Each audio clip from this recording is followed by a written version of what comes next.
ग्वालियर जिले को अब जल्द ही इंटरनेशनल क्रिकेट स्टेडियम मिलने जा रहा है और यह स्टेडियम शंकरपुर में निर्माणाधीन भी है, जिसका काम दिसंबर 2022 तक पूरा हो जाएगा। स्टेडियम तैयार होने के बाद किसी बड़े इंटरनेशनल मैच के आयोजन के साथ ही स्टेडियम का फीता कटेगा और इस स्टेडियम का निरीक्षण करने के लिए केंद्रीय नागरिक उड्डयन मंत्री ज्योतिरादित्य सिंधिया मध्य प्रदेश क्रिकेट एसोसिएशन के अधिकारियों के साथ पहुंचे, जहां स्टेडियम के निर्माण से लेकर उसकी ड्राइंग तक का उन्होंने अवलोकन किया और इसके बाद मंत्री बल्ला लेकर क्रीज पर उतर गए और हर बॉल पर चौका छक्का लगाने लगे। स्टेडियम के निरीक्षण के दौरान केंद्रीय मंत्री ज्योतिरादित्य सिंधिया ने पिच पर बैटिंग की और सिंधिया के लिए अधिकारियों और नेताओं ने बारी बारी से बॉलिंग भी की, जिसमें उनके समर्थक मंत्री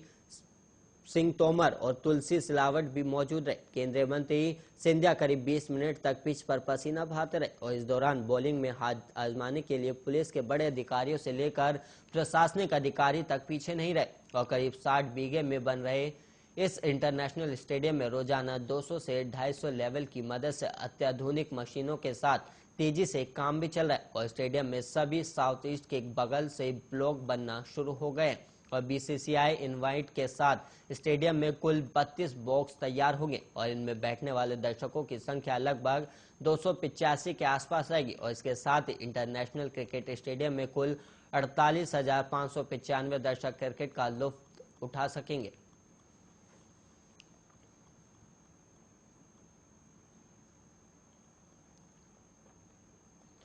मध्य प्रदेश में गरीबी के आंकड़ों से परेशान सरकार अब भिखारियों को सरकारी राशन उपलब्ध कराएगी और अब 2 महीनों के बाद मध्य प्रदेश के मंदिरों, मस्जिदों, गिरजाघर, धर्मशालाओं के बाहर भिखारी भीख मांगते नजर नहीं आएंगे। राज्य सरकार इन सभी को पीडीएस का रियायती राशन मुहैया कराएगी और इसके लिए पूरे प्रदेश में 15 दिसंबर से निकायवार अभियान चलाकर ऐसे सभी लोगों को पात्रता पर्ची वितरित की जाएगी जो मांग कर अपना जीवन चलाते हैं। और मध्य प्रदेश में भिक्षावृत्ति प्रतिबंधित है, लेकिन इसके बाद भी काफी संख्या में गरीब व्यक्ति झुग्गी बस्तियों में, विभिन्न धार्मिक स्थल के पास, धर्मशालाओं के आसपास, बस स्टैंड, रेलवे स्टेशन, चौराहे और रिहायशी क्षेत्रों में मांग कर जीवन यापन करते देखे जाते हैं और ऐसे लोगों के लिए खाद्य विभाग पर्ची जारी करेगा और उन्हें खाद्य सुरक्षा अधिनियम के अंतर्गत प्राप्त परिवारों की श्रेणी में शामिल भी किया जाएगा और इसके लिए 15 दिसंबर से सर्वे भी किया जाएगा और सर्वे में इन सभी स्थानों पर प्रशासन की टीम जाएगी और ऐसे लोगों से बात करेगी और उनसे पूछा जाएगा कि उन्हें सार्वजनिक वितरण प्रणाली का सस्ता राशन मिल रहा है या नहीं और उनकी पात्रता पर्ची बनी है या नहीं और राष्ट्रीय खाद्य सुरक्षा अधिनियम के तहत पात्र परिवार की श्रेणी में वो शामिल है या नहीं। प्रदेश में पात्रता पर्ची बनाने के लिए हितग्राही का आधार नंबर और श्रेणियों में पात्रता श्रेणी का प्रमाणीकरण आवश्यक है और सर्वे में कुछ व्यक्ति ऐसे भी हो सकते हैं जिनके पास कोई दस्तावेज उपलब्ध नहीं होगा और ऐसे में उन्हें संबंधित निकाय एसडीएम से प्रमाणीकरण करवाया जाएगा और उनको अन्य वंचित श्रेणी में रखकर प्राथमिकता से पर्ची बनाई जाएगी ताकि उनके लिए आधार नंबर की अनिवार्यता को शिथिल करते हुए लाभ दिलाया जा सके।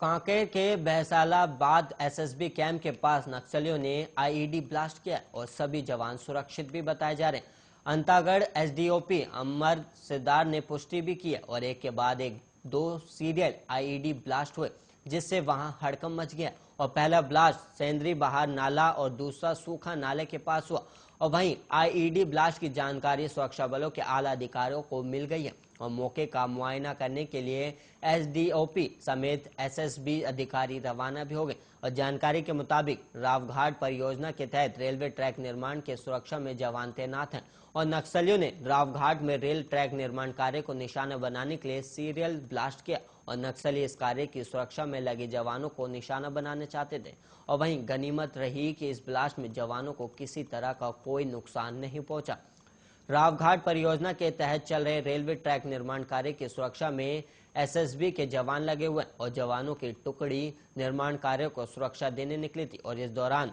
सालेभाट के नजदीक घात लगाए बैठे नक्सलियों ने जवानों को निशाना बनाकर एक के बाद एक 2 आईईडी ब्लास्ट किए और पहला ब्लास्ट सेंद्री बहार नाला के पास हुआ जबकि दूसरा ब्लास्ट सूखा नाला के पास हुआ और ब्लास्ट के बाद जवानों ने तत्काल मोर्चा संभाला। तब तक नक्सली ब्लास्ट कर भाग चुके थे और ब्लास्ट के बाद जवानों ने इलाके में सर्चिंग तेज कर दी और मौके से पाइप बम के टुकड़े भी बरामद हुए और घटना की जानकारी मिलते ही मौके पर फोर्स की टुकड़ी को भेजा गया और एसडीओपी अंतागढ़ अमर सिद्धार्थ समेत एसएसबी के अधिकारी भी घटनास्थल के लिए रवाना हुए।